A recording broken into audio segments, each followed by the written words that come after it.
Temple Update has an exclusive interview with soon-to-be Vice President Hai Lung Dai. SEPTA is short. Hundreds of trains and commuters are not happy. We have an owl's eye view of the construction on campus.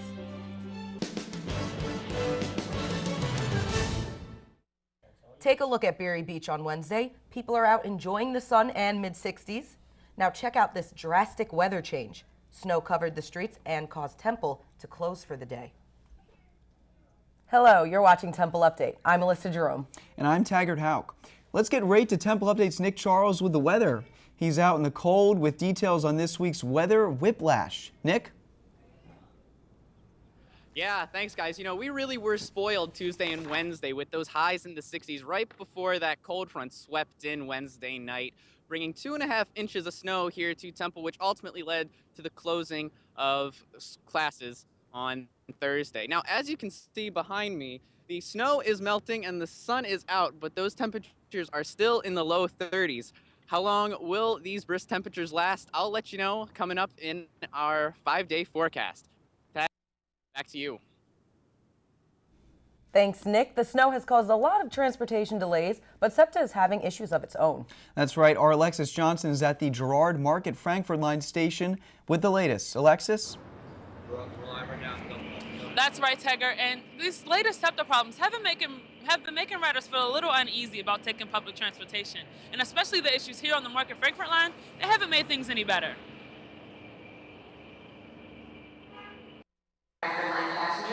Service will operate on a modified schedule. SEPTA's Market Frankfurt line carries close to 200,000 riders per week. I don't want to drive. It's too much of a hassle as it is in the city. For riders like Gigi, who depend on the city's subway system to get around, the latest issues from SEPTA have been a major problem. I'm already waking up early in the morning to get ready as it is, but, you know, it is kind of, it's stressful. That stress comes from delays and overcrowding on the Market Frankfurt line after SEPTA pulled over 100 cars out of service earlier this week. SEPTA General Manager Jeff Kneppel says mechanics found cracks on the support beams of 2 subway cars, prompting the inspections of others. SEPTA has since offered extra shuttle buses along the Market Frankfurt route to relieve some of the overcrowding.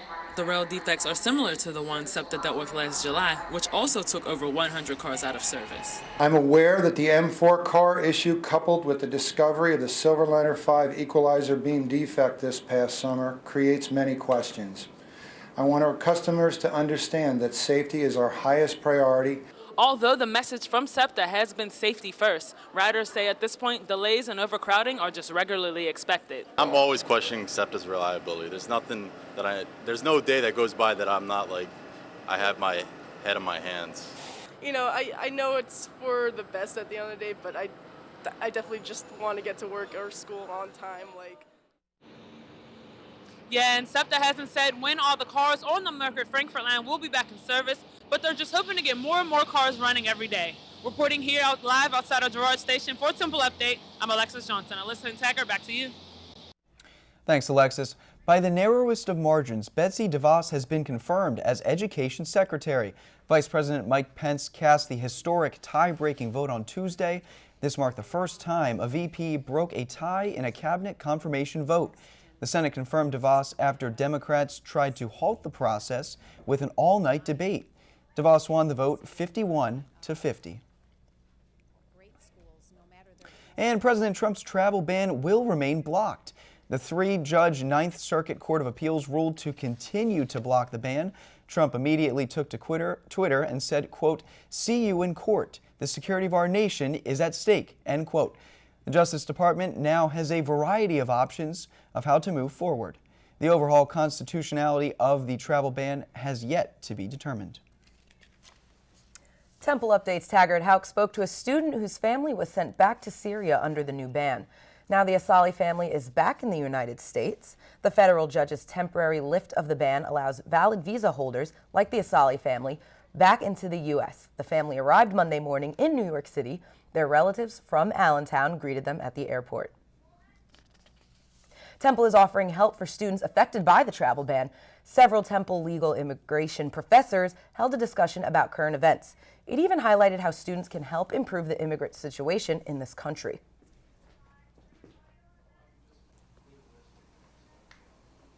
Contact your local representative, not only your congressman or your senator, but your state representative, city council member, and work on the local level.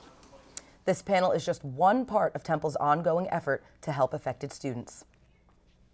Another one of those steps includes a new administration position. After former President Neil Theobald removed him as provost last June, Hai Lung Dai will return to Temple. I sat down with him as he prepares to take on his new role as Vice President for International Affairs. This office is the front line of Temple University in the global scene.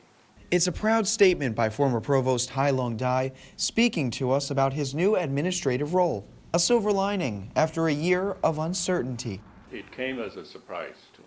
He's talking about his abrupt removal last June by former President Neil Theobald, reportedly for a $22 million budget shortfall.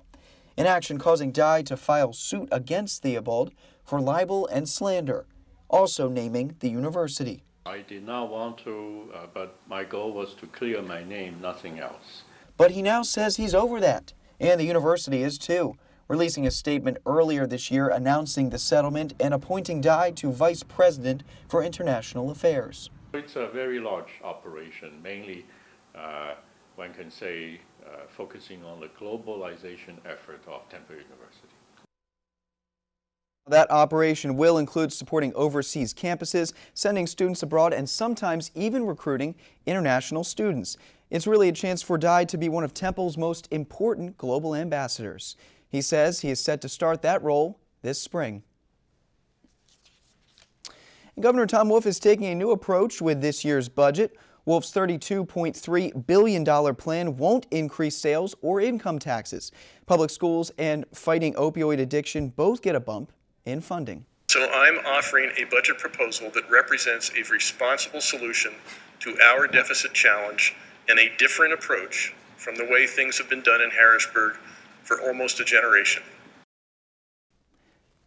The new budget is ready to be approved by the state legislature before the July 1st deadline. Wolf says this plan will save taxpayers more than $2 billion. And a controversial abortion bill is moving to the PA House of Representatives. The Senate passed Bill 3 this week with no public hearing. This will amend Pennsylvania's current abortion contract. If the bill passes, a woman could get an abortion week 20 instead of week 24. The House passed an identical bill last year. Temple is partnering with Women Organized Against Rape to combat sexual violence. The partnership will be the first of its kind here. Students can report sexual assault to the 24-hour confidential hotline. War is confidential, and so that's the other thing that this does. It provides the university with a third confidential reporting location for students.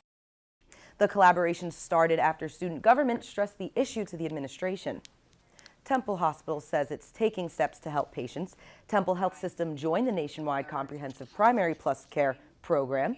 CPC Plus aims to improve patients' experiences in primary health care. People get increased access and engagement with their physicians. The program impacts over 7,000 Temple patients.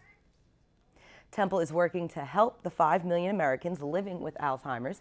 The Lewis Katz School of Medicine identified a trigger for early onset dementia. Dr. Domenico Pratico's hopes his study can lead to a new Alzheimer's treatment. The study focuses on glucose deprivation in the brain and how it impacts memory. Dr. Pratico believes targeting the protein could bring big benefits for patients. Want to see an owl's eye view of the new library construction? Big changes are starting at the work site. We sent out Owl Force 1 to give you a look beyond the fence. And men's basketball had a tough loss against SMU last night, but can they come back for their next game? We'll have the highlights next. I'll have your 5-day forecast plus more coming right up. Thank you. Coming up next, see a Temple Update video exclusive. We'll show you the new library from New Heights. And our Nick Charles is back in the Weather Center with that snowy forecast. Stick with us. Temple Update, we'll be right back. Wow, well, shorts one day and snow boots and snow jackets the next. This weather's crazy, isn't it? I know, Taggart. It really is. Nick Charles is in our Weather Center. Nick, can you tell us what Mother Nature is doing here?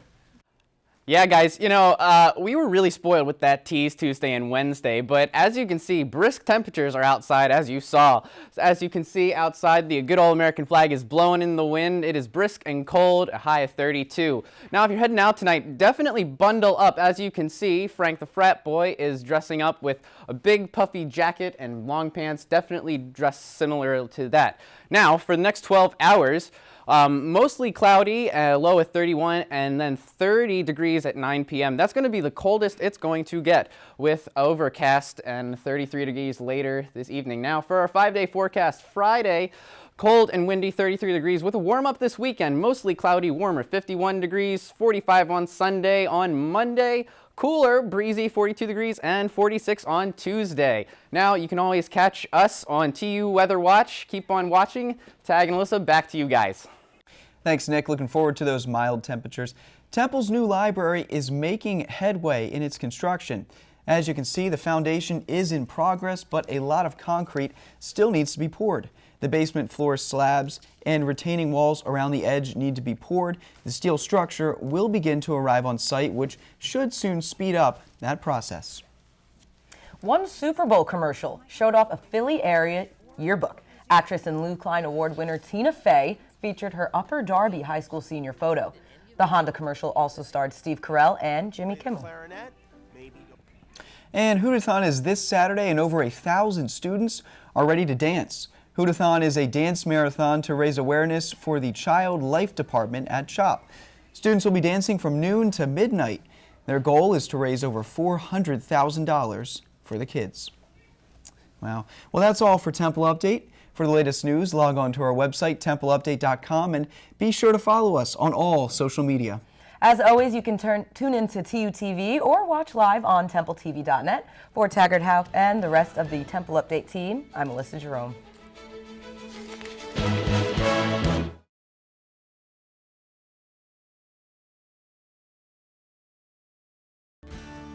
Adaptive sports is they're sport programs for people with disabilities and provide the equipment and the specialized training that they might require.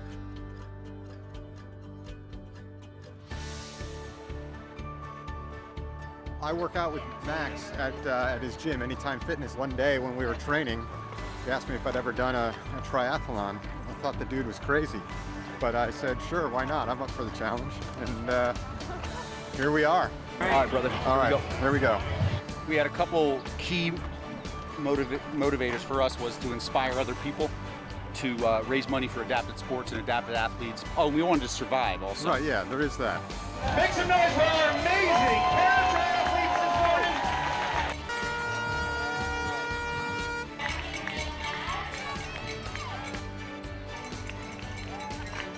Okay, one of our blind athletes here with his awesome guide. To me, the inspiration starts with just his attitude about the whole thing.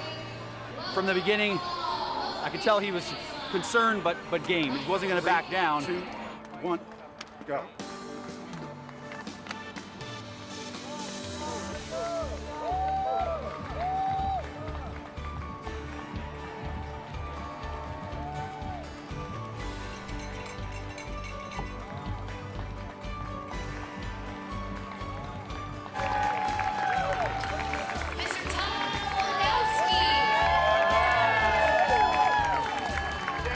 I feel exhilarated right now. You know, it's the first triathlon for me, and for adapted sport, it's great to see all the athletes out here that we had the pleasure of working with. You know, the right equipment. You know, very fortunate and happy to help adapted sports as well.